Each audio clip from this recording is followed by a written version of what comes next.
Ah, voilà bien un domaine qui fait parler, qui pose question, des interrogations de toutes parts, c'est celui de l'intelligence artificielle. On a commencé à en parler déjà sur la conférence précédente. Mustapha Suleyman parle de cette intelligence artificielle comme d'un véritable tremblement de terre pour définir son impact sur notre quotidien. L'entrepreneur qui a participé, vous le savez, à la création de DeepMind, sait de quoi il parle. L'IA est bien là et on doit l'accepter, on doit faire avec pour le meilleur et peut-être pour le pire. Nos invités vous le diront. Merci de réserver le meilleur accueil à Nicolas Sabouret, directeur de la Graduate School Informatique et Sciences du Numérique de l'Université Paris-Saclay. Également avec nous, Alexei Greenbaum, directeur de recherche au CEA et président du comité d'éthique du numérique au CEA. Je donne la parole également à Guillaume Gralet, rédacteur en chef Tech et Sciences au magazine Le Point, qui assurera la modération de cet échange. Merci Perrine. Quelques instants à la suite de cette conférence pour poser vos questions. Guillaume, c'est à vous. Merci beaucoup Perrine, c'est un thème absolument fascinant. Effectivement, au Point, on est absolument fasciné par l'intelligence artificielle. On vient d'ailleurs d'y consacrer un hors-série et dans ce hors-série, on a cette conversation assez sympa d'ailleurs, c'était une première entre Yuval Harari, l'historien qu'on connaît bien, l'auteur de Sapiens, qui voit dans l'intelligence artificielle un effondrement, un anéantissement de la démocratie, de la civilisation, rien de moins. Et il dialogue avec Yann Lequin, que vous connaissez, qui est directeur de la recherche en intelligence artificielle chez Meta, mais aussi professeur à l'Université de New York et aussi un des grands chercheurs, un des pères du deep learning, qui a énormément de projets. Lui, il voit plutôt dans l'IA un nouvel âge des Lumières. Alors, où est la vérité ? Est-ce qu'on a raison, tout simplement, de s'inquiéter ? On va en parler avec nos invités, mais juste avant, je voulais vous inviter à regarder une courte vidéo de Nicolas Glady pour ensuite lancer le débat.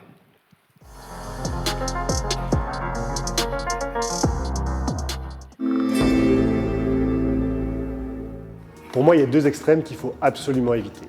Le premier extrême, ce serait bien sûr de tout bloquer, de se dire qu'on empêche la technologie. Et là, j'ai envie de dire, qui est-ce que ça servirait vraiment ? Il faut absolument que nous utilisions cette technologie dans un sens qui soit au service de l'humain, et donc bien encadré. L'autre extrême, ça serait le laisser-faire complet, le Far West, la dystopie.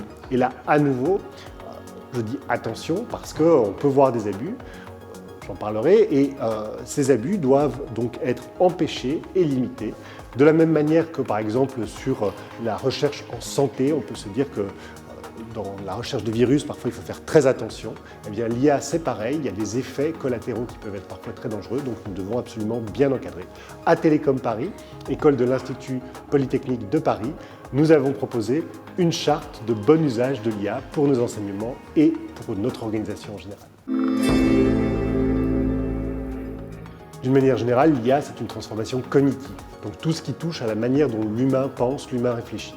Et donc en matière de santé, en matière d'éducation, en matière de justice et bien sûr en matière militaire, il faut que nous nous assurions que cette technologie soit toujours au service de l'humain avec des valeurs humanistes. Et donc c'est quelque chose que nous devons vraiment en tant que société vérifier, contrôler. Quand on regarde les technologies elles-mêmes, les algorithmes, effectivement, parfois on voit des choses qui sont assez anciennes, au sens du numérique. Donc, parfois des dizaines d'années, certains papiers ont été publiés il y a des dizaines d'années, et aujourd'hui, c'est toujours ces algorithmes-là qu'on utilise. Maintenant, en pratique, ce sont les usages qui se sont multipliés, parce que aussi la technologie elle-même a évolué. On est capable maintenant de faire des calculs beaucoup plus massifs avec des millions, des centaines de millions, des milliards de paramètres, et ça nous permet en fait d'avoir des usages beaucoup plus grand public qu'auparavant. Il ne faut pas regarder nécessairement le futur. Aujourd'hui, dans le présent, on voit sur les réseaux sociaux parfois des manipulations grâce à l'IA dans des vidéos, dans des images, qui sont parfois d'ailleurs créées par des États malveillants. Et donc, c'est quelque chose que nous devons absolument vérifier. 2024 sera une année d'élections partout dans le monde. Il y a beaucoup de pays qui vont avoir des élections. Et on sait, on anticipe que l'IA sera utilisée pour perturber, pour manipuler l'opinion dans certains cas, par certains pays malveillants. Et donc, ça doit être absolument bien encadré et structuré. À Télécom Paris, école de l'Institut Polytechnique de Paris, nous avons d'ailleurs une chaire sur le sujet. Alors, la question de la créature qui qui dépasse son créateur, c'est une vieille idée, hein, entre le monstre de Frankenstein ou même le Terminator et Skynet. On sait que la technologie peut toujours avoir fait peur et penser qu'un jour elle va nous dépasser. Et ici, hein, à nouveau, c'est la peur aujourd'hui, mais moi ce que je dis, c'est que avant même de penser science-fiction ou dystopie, aujourd'hui, c'est très important de bien encadrer ces usages et il faut d'ailleurs saluer ce que fait l'Union européenne en la matière pour s'assurer que cette IA est conçue, parce qu'elle est toujours conçue par des êtres humains en fin de compte, hein, dans le sens qui est celui de nos valeurs humanistes et européennes.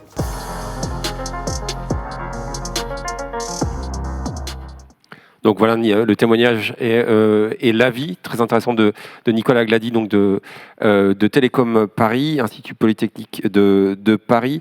Alors tout à l'heure, on a vu que grâce à Al-Hussein Faizi, donc qui est un des chercheurs de DeepMind, qui est basé à Londres, qui chapeaute une unité de 8 personnes.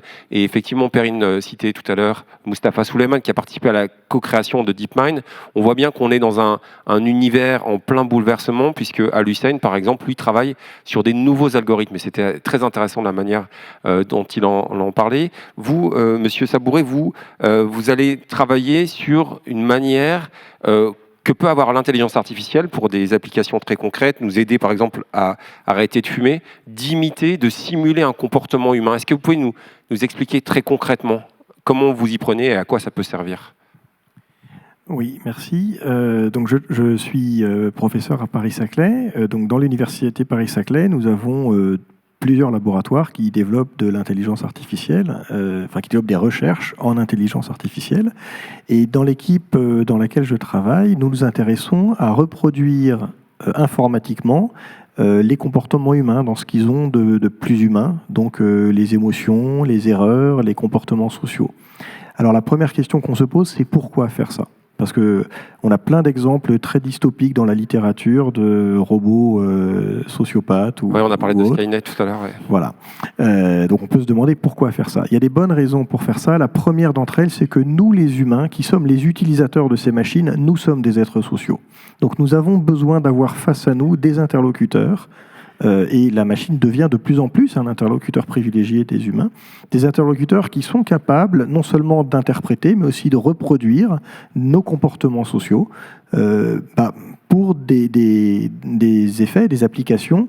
Donc vous avez mentionné les changements de comportement. Alors moi je ne travaille pas du tout sur le tabac, mais c'est un très bon exemple. Je pense que si on demande aux fumeurs dans la salle s'ils pensent qu'il faut arrêter de fumer, je pense que tout le monde est convaincu qu'il faut arrêter de fumer. Il n'y a pas besoin d'essayer de convaincre les gens qu'il faut arrêter de fumer. Par contre, il faut arriver à comprendre pourquoi ils n'arrivent pas à arrêter de fumer et voir avec eux quels sont les leviers motivationnels qui peuvent les aider à évoluer. Et ça, à l'université Paris-Saclay, on essaie de développer des algorithmes basés sur l'intelligence artificielle pour concevoir des personnages virtuels, des agents, des applications sur mobile avec lesquels les gens vont pouvoir interagir afin de trouver en eux les ressources pour changer de comportement dans un sens qui leur convient. Et je trouve que cet exemple d'utilisation de l'IA dans le sens de l'humain, tel que l'humain a envie de l'utiliser, est justement un bon exemple qui a été évoqué juste avant par mon collègue de Télécom Paris Tech, du fait que ce n'est pas l'IA qui est bonne ou mauvaise, c'est le choix qu'on fait de son usage et des algorithmes qu'on veut développer dans l'IA. Oui, bien sûr. Donc là, ce sont des usages extrêmement vertueux, j'ai envie de dire, que tout le monde peut comprendre. Et la question quand même que j'ai envie de vous poser, Nicolas, avant de parler avec Alexei, c'est de savoir pourquoi cette IA crée autant de craintes, d'inquiétudes autour de nous en ce moment. Alors, je pense qu'il y a plusieurs raisons. L'une des raisons, c'est qu'on aime bien se faire peur aussi. D'ailleurs, c'est pour ça qu'on aime bien voir des films, lire des romans. Enfin, ça fait partie des choses aussi que... Bon, voilà. Donc. Mais il n'y a pas que ça. On a un espèce de mythe assez ancien de la création ou de la machine parfaite. Et il y a chez beaucoup de gens cette idée complètement fausse, et j'insiste là-dessus, hein, c'est faux, que l'IA pourrait être parfaite et réussir à faire des choses parfaitement là où nous, les humains, serions faillibles. Et nous avons une espèce de syndrome de l'imposteur vis-à-vis de la machine. La machine se trompe. Je suis désolé de vous le dire, mais si demain on a des voitures autonomes, et c'est pas une histoire de demain ou de dans 10 ans, quand on aura un jour peut-être des voitures autonomes, il y aura des accidents provoqués par ces voitures autonomes. Car on ne peut pas faire des algorithmes qui calculent à tous les coups la solution parfaite à un problème. Alors, on peut le faire théoriquement, mais on ne peut pas les mettre en œuvre parce qu'il faudrait des temps de calcul qui sont aussi grands que le nombre d'atomes dans l'univers, donc c'est inatteignable. Et donc, pour résoudre ce problème, ce qu'ont fait les chercheurs en intelligence artificielle depuis 1950, depuis la création de l'IA, c'est de trouver des algorithmes, et chaque année, on invente des nouveaux algorithmes. On utilise aussi des très vieux algorithmes. Le GPS de voiture est un très vieil algorithme.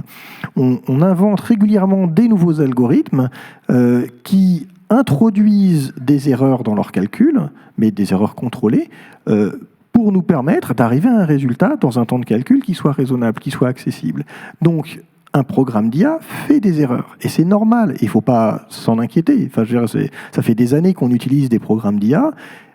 Justement, ce dont il faut s'inquiéter, c'est de cette espèce de mythe de la perfection qui nous amènerait à croire que demain, les machines vont nous remplacer et vont faire toutes seules ce que nous n'arrivons pas tout à fait à faire parfaitement.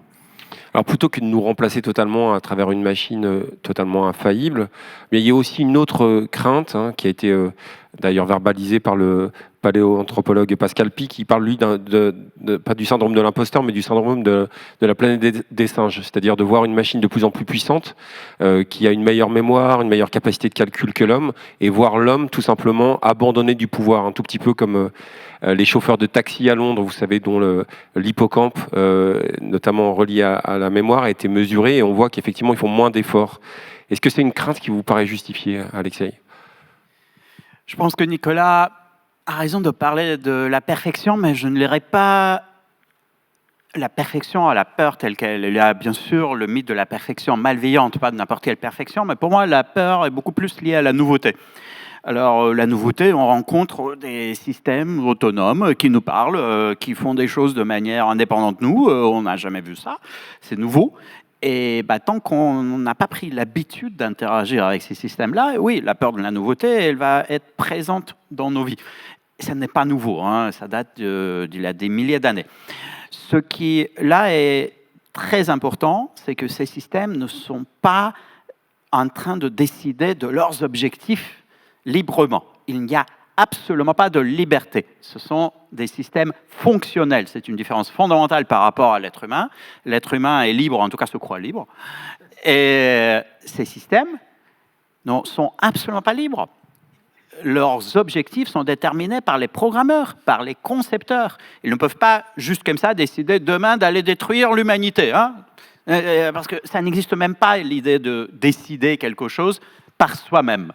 Ils peuvent bien sûr créer chez nous des illusions qu'ils se comportent de telle ou telle façon, mais ce sont des systèmes fonctionnels qui n'ont pas de liberté de se choisir librement son but, son objectif. Et cette différence, elle est fondamentale et c'est aussi une raison pourquoi il ne faut surtout pas projeter l'éthique humaine, le bien et le mal humain sur les machines. Elles ne sont pas comme les êtres humains.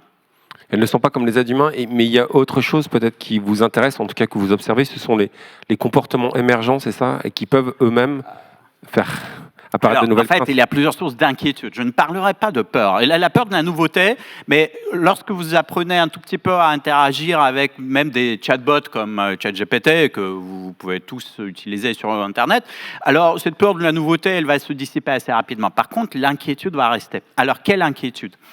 Et peut-être avant de parler, si vous me permettez, de comportements émergents, un autre exemple un peu plus simple, parce qu'avec les comportements émergents, vous allez voir, on va aller dans des sphères élevées.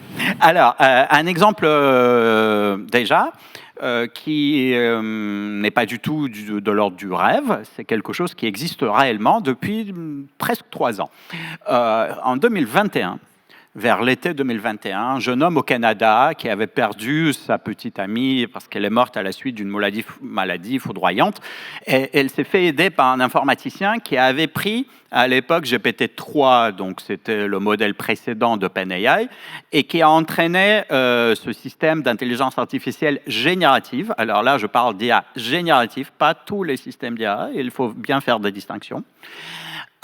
Donc, il a entraîné ce GPT-3 avec tous les messages écrits par ce jeune femme de son vivant. Les SMS, les messages sur WhatsApp, les mails, tout ce qu'elle a écrit de sa vie. Alors le chatbot a commencé à parler un peu comme elle. Le jeune homme au début était extrêmement méfiant. Il savait bel et bien que c'était une machine.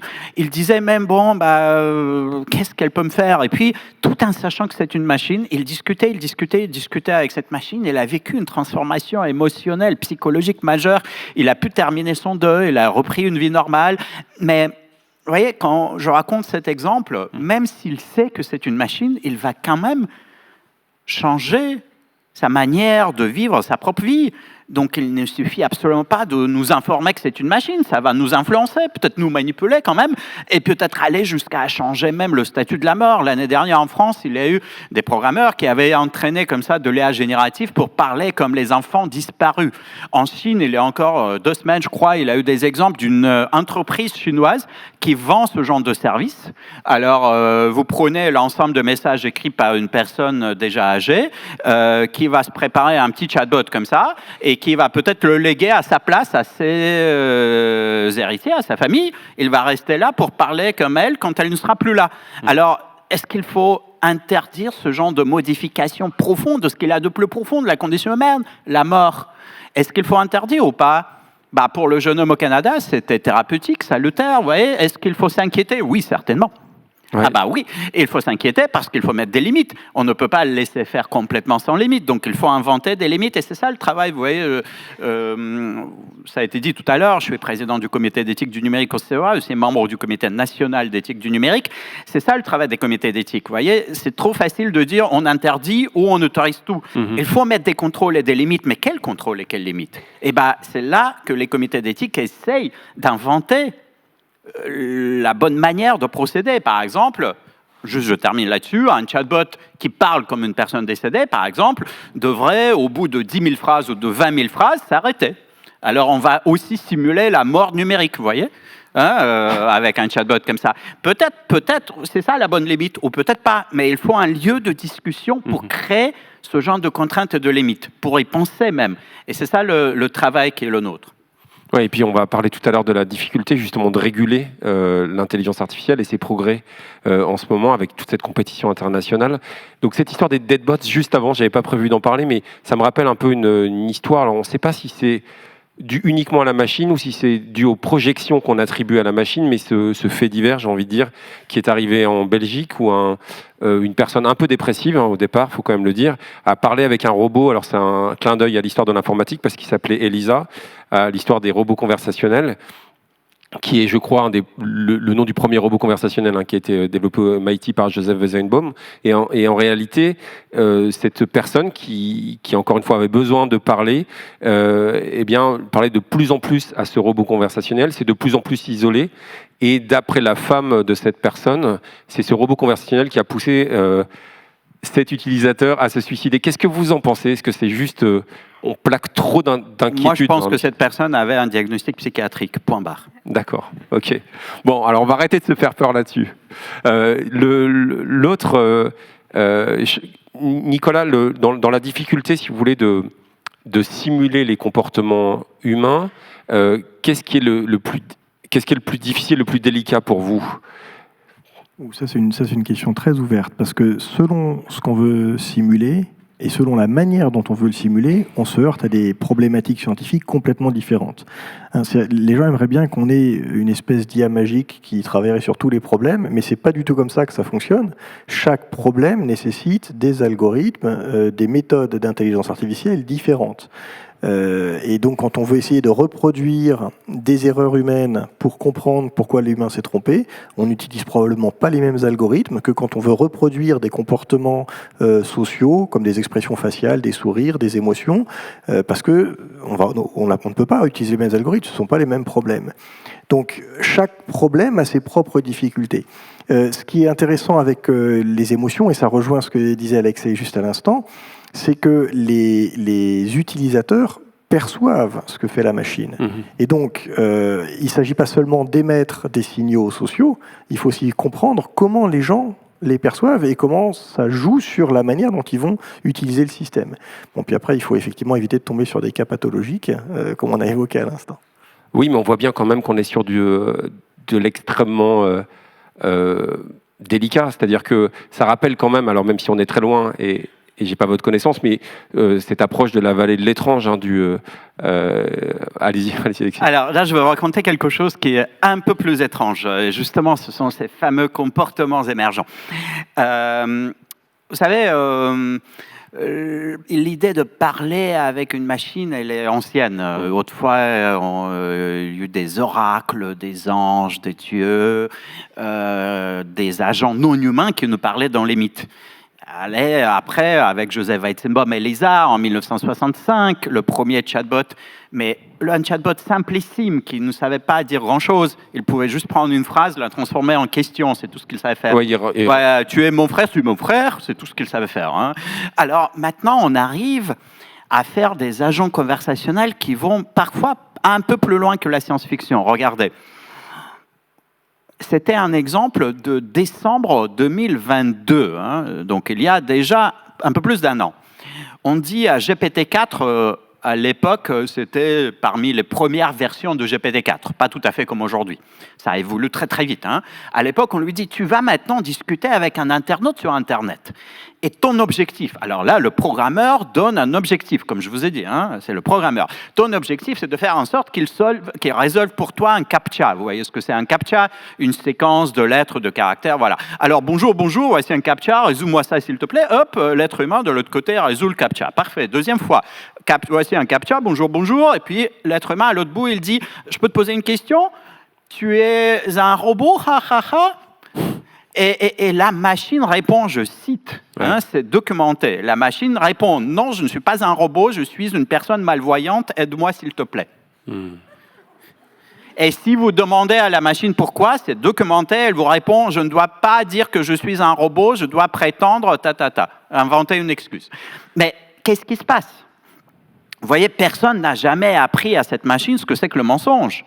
Cette machine ne sait faire qu'une seule chose, elle sait calculer des 0 et des 1, d'accord? Elle n'est pas consciente d'un mensonge, d'une ruse ou de quoi que ce soit. Personne n'avait jamais appris à mentir à cette machine. Elle a juste appris quelque chose soi-même en regardant nos données humaines. Et c'est ce qu'on appelle une capacité émergente. Cela a émergé, on ne sait pas comment, de son apprentissage pendant des mois et des mois d'apprentissage. Et évidemment, dans ce cas-là, c'est un peu inquiétant, parce que mentir, c'est pas très bien. Hein. Donc, il faut mettre des contrôles, encore une fois. Mais avant de mettre des contrôles, il faut identifier cette nouvelle capacité. Il faut juste aller à l'encontre de la machine. C'est ce qu'on appelle faire des tests adversaires ou adversariaux. Ouais. C'est-à-dire, il faut mettre des êtres humains devant la machine qui vont discuter avec cette machine, on appelle ça aussi des red teams, un terme un peu spécial, qui vont discuter avec un modèle d'IA générative pour savoir de quoi elle est capable, de quoi ce modèle il est capable, parce que peut-être qu'il a appris des choses complètement surprenantes. Et c'est là, à la fois, c'est la source de fascination, parce que justement, on cherche à faire en sorte que cette machine nous surprenne. On veut qu'elle acquiert des comportements nouveaux, mais aussi source d'inquiétude, parce qu'elle peut nous mentir, elle peut nous faire manipuler, et peut-être que dans quelques cas, on le remarque à temps. Avec GPT-4, je vous assure, l'histoire du mensonge, ils ont mis un contrôle, normalement, ça ne doit pas se répéter. Hein, ils ont bien vu ça pendant les tests. Mais il y a tout un tas d'autres capacités émergentes qu'on n'a probablement pas encore vues. Mais c'est ça qui est fascinant, c'est-à-dire que, merci beaucoup, au début de la conversation, j'étais rassuré. Là, avec les comportements émergents, un peu moins. Mais est-ce qu'une des solutions, c'est d'aller vers une certaine ouverture? C'était la promesse d'OpenAI, qui malheureusement, on l'a vu avec la crise, là, le psychodrame qui s'est déroulé, puis on voit bien qu'il publie quasiment plus rien. C'est plus le cas. Il n'y a plus de publication, on ne sait pas trop comment il fonctionne.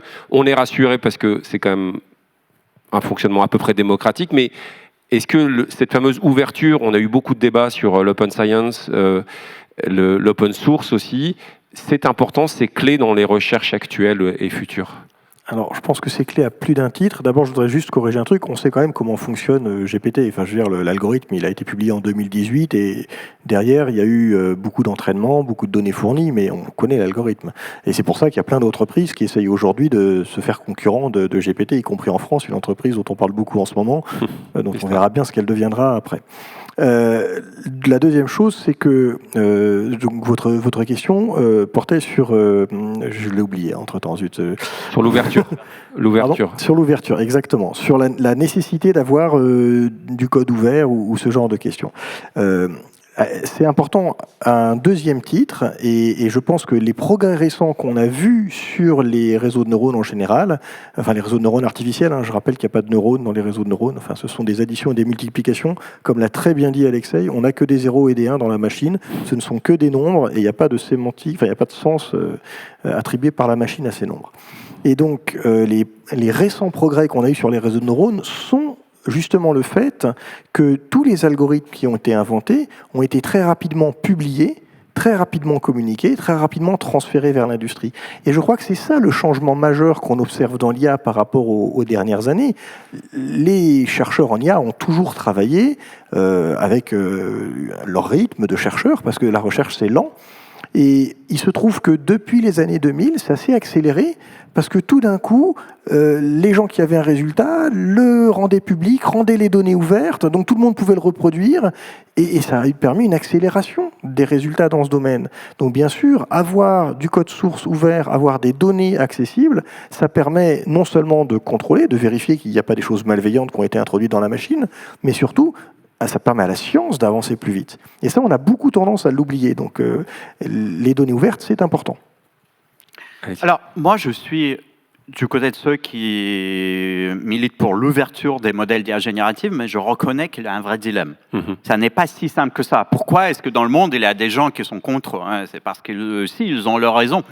Et il y a deux sortes de raisons. La première est très sérieuse. Et la deuxième, vous allez voir, est peut-être un peu plus discutable. La première, c'est que quand vous parlez de très grands modèles, il n'y a pas beaucoup de modèles dans cette ligue-là. Là, on joue vraiment parmi les meilleurs modèles à plusieurs centaines de milliards de paramètres. Il y en a quelques-uns, peut-être ça se compte sur les doigts d'une main. C'est OpenAI. C'est Mistral Large depuis la semaine dernière, si vous avez lu ça dans la presse. C'est GPT-4, c'est Claude 2, les très grands modèles de plusieurs centaines de milliards de paramètres. Donc, pas quelque chose qu'on peut facilement fabriquer dans... Celui de Google aussi. Oui, chez Google aussi, Gemini, mais la version la plus grande de Gemini. Alors, pour ces modèles, ce sont ce qu'on appelle des systèmes à usage dual. Usage dual, non pas militaire-civil, mais usage dual pour le bien et pour le mal. Oui, bien sûr, vous pouvez faire tout un tas de choses utiles, mais vous pouvez aussi fabriquer des fake news qui vont ressembler parfaitement, sans que vous puissiez voir la distinction, à des news qu'on publie dans Le Point, où il n'y a absolument pas de fake news, n'est-ce pas? Mais voilà, là, comment est-ce que je sais que ça n'a pas été écrit par une machine? Mais pas par n'importe quelle machine, seulement par ces systèmes extrêmement puissants. Donc là, vous avez un vrai dilemme. Si vous donnez l'accès à tout le monde, est-ce qu'il y aura des personnes malveillantes qui vont s'en servir, etc. Et moi, je pense qu'il faut, malgré ce genre d'inquiétude qui est réelle, malgré ce genre de dilemme qui n'est pas facile, il faut quand même mettre ça en libre accès. Donc voilà, ça c'est la première raison. La deuxième raison, elle est un peu plus douteuse. Ah, vous allez voir. Alors, Nicolas a parlé très justement de l'algorithme, mais dans ces grands systèmes d'IA générative, il n'y a pas que l'histoire de l'algorithme. L'algorithme, je dirais aujourd'hui, quand vous voulez fabriquer un modèle d'IA générative, vous passez 3/4 de votre temps sur autre chose que l'algorithme. Après, le dernier quart, oui, évidemment, il faut quand même faire le pré-entraînement des modèles, l'algorithme et tout cela, mais vous allez passer 3/4 de votre temps à faire le corpus d'apprentissage, à rassembler les données, à les nettoyer. Parce que, écoutez, pour ces machines, il faut des centaines de téraoctets de données. Aujourd'hui, pour avoir un modèle parmi les très grands, encore une fois, il faut une quantité incroyable de données. Où est-ce que vous allez les trouver? Vous allez les chercher sur Internet, ce qu'on appelle crawler sur Internet. Mais attendez, sur Internet, il y a tout et n'importe quoi. Il n'y a pas que la Bibliothèque nationale de France. Il vous faut beaucoup plus de données que la Bibliothèque nationale de France peut vous en donner. D'accord? Donc, il faut des milliers de bibliothèques nationales de France. C'est sûr et certain que quelque part, vous allez, parmi vos données, il y aura une conversation de pédophiles, de criminels, enfin tout un tas de choses absolument horribles. Et c'est à vous de faire le nettoyage. D'accord? Mais quand on vous demande de publier toutes les données en libre accès, on va évidemment aller vérifier si vous les avez bien nettoyées.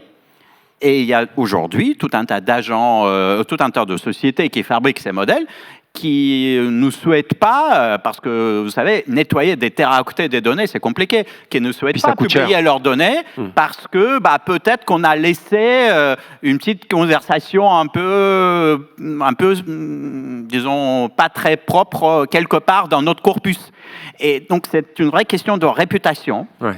Et je pense qu'on ira quand même vers la publication de tout en libre accès. Les poids du modèle, les poids numériques du modèle, l'algorithme, comme tu as dit, Nicolas, aussi les données. On a du chemin à faire, mais ceux qui freinent, ils ont aussi leur raison. Et il faut surtout ne pas les repeindre comme des ennemis de la société ouverte. Hein. Ce n'est pas tout à fait le cas.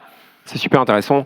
Et juste avant on va bientôt ouvrir les questions publiques parce que c'est un débat passionnant. Je voulais vous parler d'un projet de Yann Lequin, avoir votre réaction là-dessus parce qu'effectivement, on est dans un domaine qui évolue en permanence.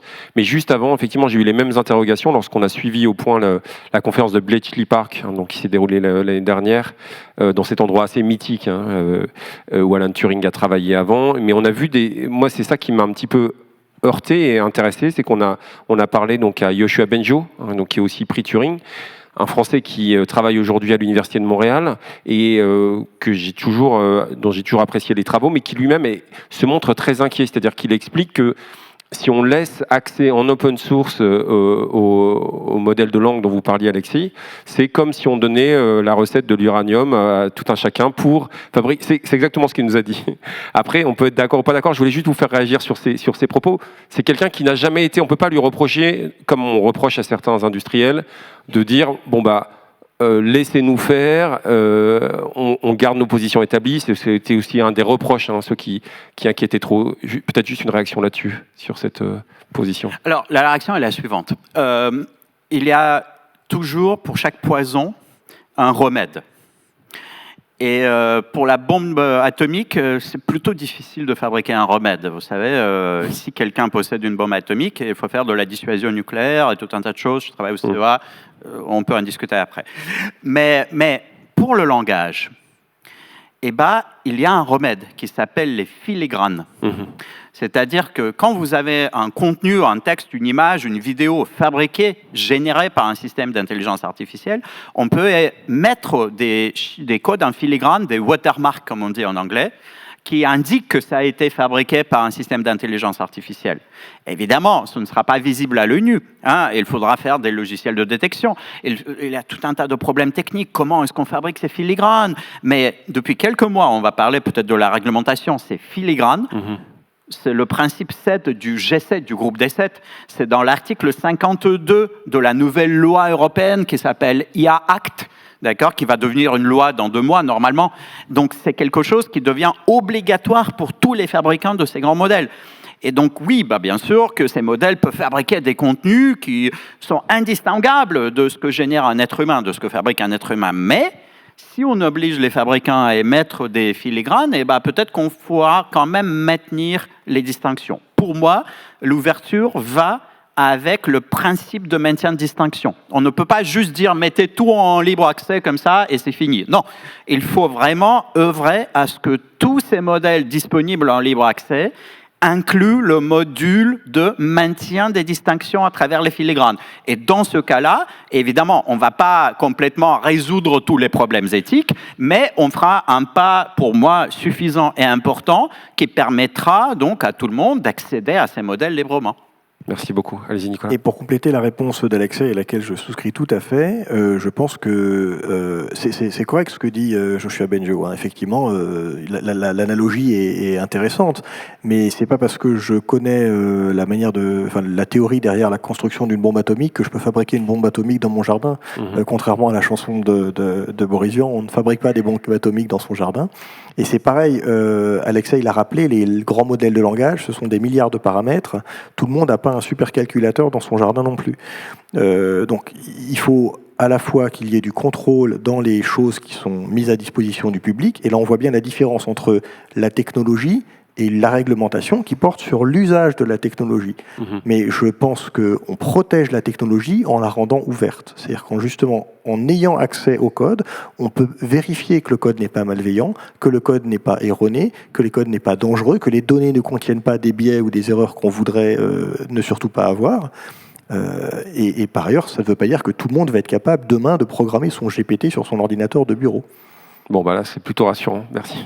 Et peut-être dernier point avant de parler avec vous tous, c'est certains projets qui sont intéressants. Là, encore une fois, il faut prendre des pincettes, mais qui en tout cas intellectuellement sont intéressants. Le projet GEPA, par exemple, où on veut, si j'ai bien compris, doter la machine un petit peu comme un bébé va tomber, va apprendre qui s'est fait mal et ensuite faire des progrès. Un certain sens physique. Alors, on ne sait pas du tout quand on va y arriver, mais c'est assez intéressant.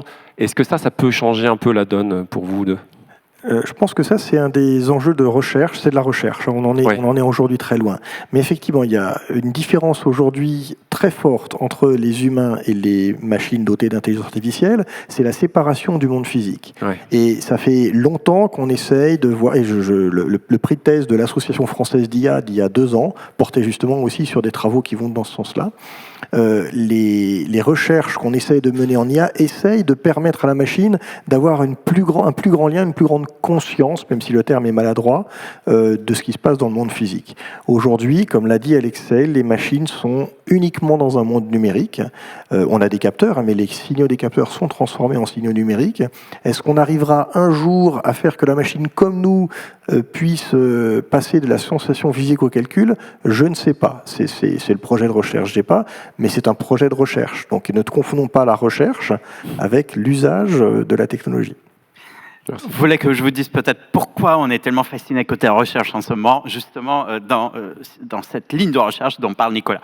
Regardez, il y a dans ces modèles génératifs, d'IA générative, là encore une fois je parle de l'IA générative et pas de toute l'IA, il y a beaucoup de place pour des choses non humaines, pour des choses étranges dans le ventre numérique de la machine. Je prends un exemple et puis je vous raconte pourquoi. Alors, l'exemple s'appelle les baleines numériques. On a demandé à un modèle d'IA générative de dessiner des baleines. Bon, elle a dessiné des baleines. On lui a dit, tiens, dessine-moi des baleines qui parlent de nourriture avec des sous-titres. Bon, elle dessine des baleines avec des sous-titres, on ne comprend rien aux sous-titres. C'est une séquence de lettres très étrange, W-A-C-H, Z-O-D, mais ça ne veut rien dire. W-A-C-H, c'est ce que c'est que ça? Alors, on les retape sur le clavier et on dit à la machine, visualise-moi cette séquence de lettres, visualise-moi ce que c'est W-A-C-H, Z-O-D. Et elle dessine, mais qu'est-ce qu'elle dessine? Elle dessine des fruits de mer, des calamars, des crevettes, et de la nourriture, quoi. Donc, quand vous êtes mathématicien, vous dites quoi? Oh, cette séquence de lettres correspond à un vecteur dans l'espace vectoriel de très haute dimension qui est très proche dans une certaine métrique d'un autre vecteur qui encode les mots comme fruits de mer, calamar et compagnie. Mais quand vous n'êtes pas mathématicien, qu'est-ce que vous en dites? Vous dites humainement, qu'est-ce qui s'est passé? On a fait de la traduction. On a traduit calamar, fruits de mer et crevettes dans une autre langue. Mais qui parle cette langue? Les baleines numériques. Alors, vous voyez, il a de la place pour du non-humain dans le ventre numérique de la machine. Et c'est pour ça que demain, si ici, vous traversez une rue sur le plateau de Saclay, il y a un petit robot qui s'arrête à côté et qui dit, voilà, pour une personne âgée, je t'aide à traverser la rue, tu veux bien, donne-moi la main. Et puis, il parle aussi avec son chien, et puis il parle aussi avec les oiseaux. On n'a pas beaucoup d'oiseaux ici, mais peut-être. Alors, ne soyez pas étonnés, parce que ces modèles peuvent apprendre tout un tas de choses. Ils peuvent bien apprendre à parler avec les chiens et les oiseaux à condition d'avoir un corpus d'apprentissage. Et ce qui nous manque aujourd'hui, c'est un corpus d'apprentissage suffisamment grand avec les données des oiseaux et des chiens. D'ailleurs, les premiers par qui probablement la nouvelle va arriver sont des baleines, justement. Parce que, figurez-vous, on a un très grand corpus aujourd'hui sur la planète de signaux du langage, on va dire, des baleines. Et donc, très probablement, le premier apprentissage de l'IA générative sur un corpus animal, ce sera justement les baleines. Mais ne soyez pas étonnés que dans quelques années, il y aura un chat GPT qui vous permettra de parler avec votre chien. Il y a de l'étrange et du non-humain dans le ventre de ces modèles. Et je pense qu'on va encore se faire quelque part surprendre. Super intéressant.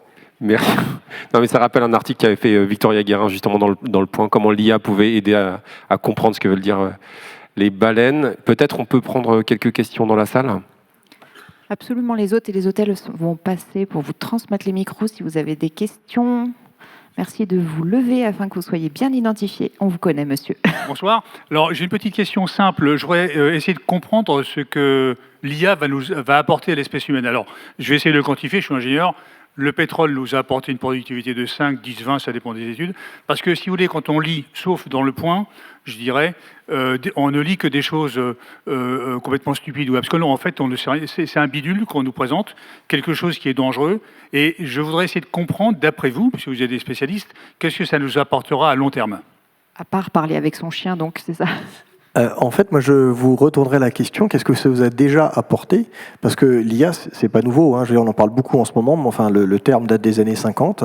Et les inventions de l'IA, aujourd'hui, on en utilise plein tous les jours, et on n'en a pas peur. Quand vous conduisez votre voiture, le GPS, c'est un algorithme d'IA. Quand vous utilisez, bon, alors on utilise de moins en moins la poste, mais quand vous envoyez une lettre à la poste et que vous avez un système de reconnaissance optique de caractères qui trie le courrier, derrière, c'est des algorithmes d'IA. Les grues sur les chantiers utilisent des contrôleurs flous qui donc sont basés sur des algorithmes d'IA des années 60. Donc l'IA est déjà là. Qu'est-ce que l'IA va nous apporter? Elle va continuer de nous apporter ce qu'elle nous a apporté jusque-là, des progrès techniques pour nous permettre de réaliser des tâches mieux que nous. C'est pour ça qu'on fait des machines. On fait des machines pour nous permettre de réaliser des choses qu'on n'arrive pas assez bien ou pas assez vite ou pas assez efficacement à faire. Je vais essayer de vous donner une réponse rapide, mais qui va commencer bien loin. Vous allez voir. Guillaume, tout à l'heure, a évoqué M. Hariri, qui est un des auteurs contemporains, mais vous savez, depuis plusieurs milliers d'années, il faut toujours, à chaque fois que vous évoquez un auteur hébraïque, il faut toujours évoquer un autre qui est grec. Et il y a eu toujours un dialogue entre les Grecs et les Hébreux. Et je vais commencer par Platon. Platon, dans le Phèdre, il dit, à travers la bouche d'un dieu égyptien, il dit « Oh, cette humanité, je vous plains.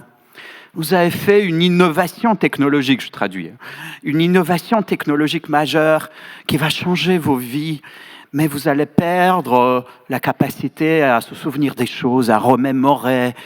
Vous serez vraiment une pauvre humanité. » Vous savez de quoi il parlait? Quelle était cette innovation technologique? C'était l'écriture. Alors, à l'époque de Gutenberg, on a dit « Oh là là, surtout pas de livres imprimés, s'il vous plaît.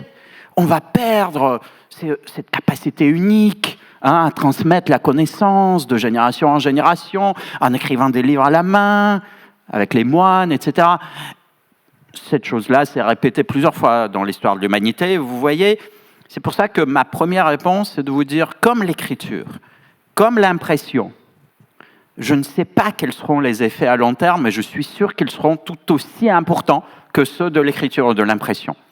Je peux prévoir, et Nicolas vous a répondu sur ce plan-là, l'utilité rapide à quelques années, peut-être dans 6 mois, peut-être déjà. Déjà, demander à tous les élèves, tous les lycéens, bien sûr qu'il n'y a plus de faute d'orthographe dans ce qu'ils écrivent, parce que ça passe par ChatGPT. C'est pas utile? Bien sûr que c'est utile. On fait beaucoup moins de fautes d'orthographe aujourd'hui parce qu'on envoie tout ça à ChatGPT d'abord dans les lycées. Donc vous voyez, ça, ce sont les changements à court terme qui arrivent déjà. Mais quelle sera cette humanité nouvelle dans plutôt 2 générations, même pas une, qui maîtrisera de manière native, comme on dit, cette nouvelle technologie? Et de la même façon que Platon n'en savait pas grand-chose sur le changement de civilisation avec l'écriture, en tout cas pas le dieu égyptien dans le Phèdre, vous voyez, on ne peut pas, je pense qu'aujourd'hui, on ne peut absolument pas dire quel sera l'être humain, de quoi va-t-il se souvenir, comment il va penser en 2100. Oui, il sera toujours dans la continuité de notre histoire et de notre tradition, mais il va sans doute aussi changer, et changer sérieusement. Mais je ne peux pas voir jusque-là. Merci. Est-ce que d'autres questions se posent dans la salle? Oui. On a un jeune homme là-bas qui a un micro. Ouais. Donc Walid Jarrah, ingénieur-chercheur à la R&D d'EDF. Donc vous l'avez dit, avec le déploiement de l'IA et de l'IA générative, on va se retrouver avec de plus en plus sur Internet avec des données générées par des modèles d'IA générative. Donc quel est le risque que ces futurs modèles s'auto-alimentent, c'est-à-dire qu'ils prennent en entrée des données qu'ils ont générées quelques années plus tôt? Par exemple, est-ce que les actuels modèles rejettent les données qui ont le fameux filigrane. Et qu'est-ce qui empêche une organisation malveillante d'inonder Internet avec des œuvres ou voilà, du contenu façon le filigrane? Merci. C'est une question que se posent les chercheurs aujourd'hui parce qu'il y a un phénomène assez connu en apprentissage automatique. Donc les algorithmes de type réseau de neurones qui sont utilisés pour faire les IA génératives sont basés sur l'apprentissage automatique. Ce phénomène, c'est le surapprentissage. On sait que quand on finit par boucler en fait sur ses propres données, les performances du système s'écroulent. Donc aujourd'hui, on n'a pas encore tout à fait les réponses à ces questions, mais c'est pour ça, comme Alexei le disait, que les entreprises qui produisent des contenus ont intérêt à pouvoir marquer leur contenu pour ne pas se réentraîner dessus. Par rapport à une entreprise malveillante qui inonderait de faux contenus, ça pour l'instant on n'a pas encore la question, mais c'est des questions de régulation et c'est pour ça justement que l'Europe travaille sur des réglementations. Oui, tout à fait. Pour moi, la réponse c'est premièrement les filigranes, deuxièmement les systèmes d'IA qui vont cibler l'identification des contenus générés. C'est-à-dire, certainement, il y aura des contenus générés absolument partout, mais comme ces contenus, comme les systèmes d'IA servent à générer ces contenus, d'autres servent à identifier, autant que faire se peut, d'accord, ces contenus. Et la qualité des uns et des autres va évidemment aller croissant. Donc, il n'y a pas de garantie, mais je pense que, encore une fois, pour chaque problème, là, dans ce monde, on peut créer, avec ces outils-là, un remède. C'est-à-dire, on n'est pas en train de faire ce travail humainement. Le nettoyage, aujourd'hui, déjà, se fait par des systèmes d'IA aussi, et pas juste à la main, et ce sera de plus en plus le cas. Moi, j'ai une petite question, si je peux me permettre. Est-ce qu'on peut attendre pour demain, espérer, ou est-ce qu'il faudra développer une sorte de Shazam, intelligence artificielle, pour garantir qu'il y en a ou qu'il n'y en a pas dans certains contenus? Est-ce que c'est déjà à l'étude ou pas? Alors, le problème, c'est que c'est impossible. C'est-à-dire qu'on ne peut pas faire une IA qui vérifie une IA. Enfin, voilà, il y a des choses qui ne sont pas possibles à calculer, et ça fait partie des choses qui ne sont pas possibles à calculer. Alors, on peut faire des IA qui essayent d'estimer le risque que quelque chose soit une IA, mais on n'aura jamais une réponse exacte à ça. Voilà. Et en particulier, pas mal de systèmes d'IA, on parlait d'IA générative, et la génération d'images est basée sur le principe de produire une image qui trompe un autre algorithme d'IA. Donc pour que l'image soit de bonne qualité, il faut qu'elle arrive à bien tromper un algorithme discrimineur. Et donc plus on trompe le discrimineur, plus le générateur est de bonne qualité.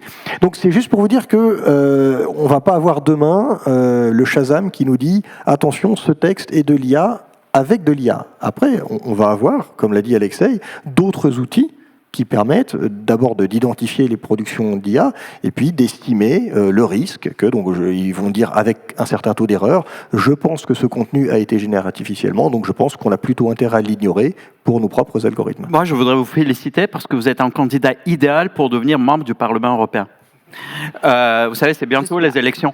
Mais quand vous lisez la loi qui s'appelle l'IA Act, qui donc va être votée en avril, normalement en dernière instance par le Parlement, et qui a été votée par le Conseil européen le 2 février, alors vous y lisez tout un tas de choses. Vous devez nous faire des filigranes qui permettent de maintenir les distinctions. Vous devez, avec vos systèmes d'IA, respecter les droits humains, la transparence, l'explicabilité et tout ça. On a juste oublié de mettre une toute petite chose, un petit caractère en bas, dans la mesure où c'est possible techniquement.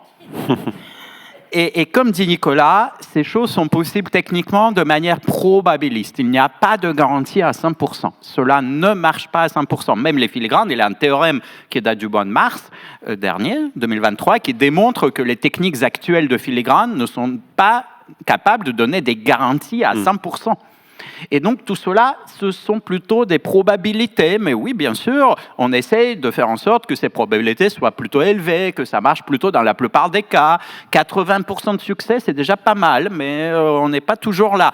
Donc vous voyez, avec l'IA, c'est tellement complexe qu'on ne peut pas, de manière déterministe, vous garantir qu'il n'y aura pas d'erreur, qu'il n'y aura pas d'usage malveillant. Bah oui, quelque part aussi, il y en aura. Hein. Merci. D'autres questions dans la salle? Allez-y, monsieur. Oui, bonjour.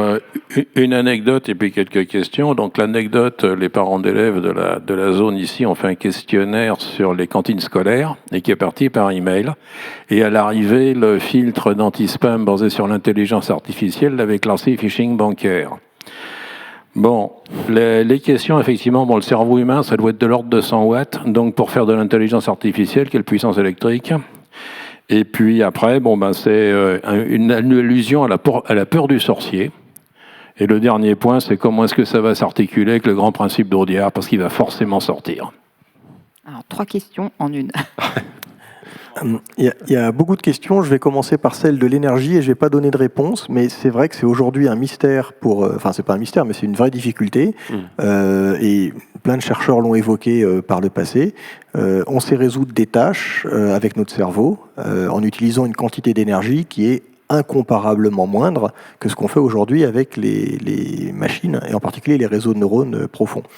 Et on sait que cette consommation énergétique des réseaux de neurones, en particulier pour leur entraînement, mais aussi pour leur usage, est un problème pour lequel on n'a pas de solution. Mais il y a eu une conférence ce matin qui montrait que la technologie essaie de développer justement des nouveaux outils, moins consommateurs, pour faire peut-être plus tard des réseaux de neurones un petit peu plus performants. Mais pour l'instant, le cerveau humain, on n'a pas réussi à faire mieux. Hein. C'est pas mauvais. Sur l'énergie, c'est une question intéressante où la science ne sait pas apporter beaucoup de réponses. Mais j'ai été rapporteur au Comité national d'éthique justement sur l'IA générative. On a étudié un peu cette question-là. Il faut distinguer 2 choses. Quand vous avez un très grand modèle d'IA générative, vous l'entraînez pendant plusieurs mois. Après, l'apprentissage, hop, il s'arrête. Combien ça coûte en énergie? Ça coûte comme la consommation d'une ville moyenne, je dirais. C'est pas non plus comme la consommation d'un pays entier, d'accord? Mais comme une consommation d'une ville moyenne pendant 2-3 mois. Donc, c'est pas rien, mais c'est pas non plus gigantesque. Mais après, il y a une deuxième source de consommation, c'est le coût marginal d'une requête. Quand vous faites une requête sur votre téléphone, ici smartphone, cette requête va où à ChatGPT? Elle va en Californie. D'accord? Et il y a là-bas des serveurs qui traitent votre requête. Donc, quel est le coût énergétique marginal d'une requête? Et évidemment, des requêtes, il y en a de plus en plus, des centaines de millions toutes les minutes. Hein. Donc, vous voyez, cette consommation-là, elle ne s'arrête pas après 2 mois. Hein. Elle va croissant, avec l'usage qui va croissant. Et donc, il faut absolument diminuer le coût marginal d'une requête. Comment faire pour cela? Il y a des méthodes. Par exemple, on pense faire un petit noyau sur votre smartphone qui ne va pas envoyer la requête en Californie et qui va d'abord essayer localement, avec le modèle local, de vous répondre. Et seulement, si la réponse n'est pas satisfaisante, elle va aller chercher dans le cloud.